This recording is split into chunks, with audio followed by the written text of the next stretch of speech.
Plus d'une trentaine de ballots suspects à bord de ces embarcations de fortune. Ils font l'objet d'une saisie. Après être éventrés, les empaquetages dévoilent leur contenu. Des médicaments issus de la contrebande, parmi lesquels des drogues fortes. La brillante opération ayant conduit à cette interception est celle des éléments de la Navy, coordonnée par le capitaine de vaisseau médecin Eko Pétis et Dingele, coordonnateur de la lutte contre les faux médicaments et le trafic illicite des produits pharmaceutiques. Ceci sous la supervision du capitaine de vaisseau Jean-Michel Nfeugue, à qui il a été instruit lors de sa prestation de serment en qualité d'officier de police judiciaire à compétence spéciale d'exercer sa fonction avec dignité, loyauté, probité, en se conformant aux consignes et lois en mer au Cameroun. Saisie record de faux médicaments. À ce jour, nous sommes à près de 5000 cartons déjà déballés qui comptent divers types de produits, des antibiotiques, des anti-inflammatoires, des corticoïdes. Ces activités rentrent dans le cadre de l'action de l'État en mer.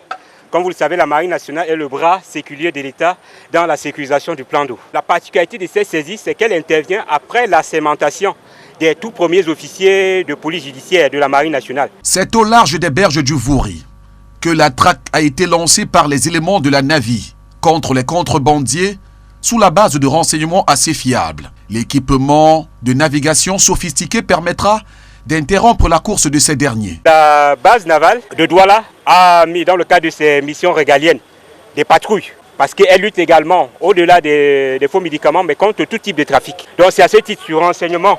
Effectivement, nos patrouilles ont été déployées. Et une fois que nos patrouilles ont été déployées, après avoir tendu une embuscade, c'était au large des côtes, nous avons effectivement pu mettre la main sur cette cargaison. Les produits mis sous séquestre par les éléments de la Navy de la base navale de Douala vont dans un premier temps faire l'objet d'une estimation avant d'être annihilés par les soins de l'équipe point focal pharmacovigilance de la délégation régionale de la santé publique. Nous avons fait une évaluation quantitative, qualitative et financière.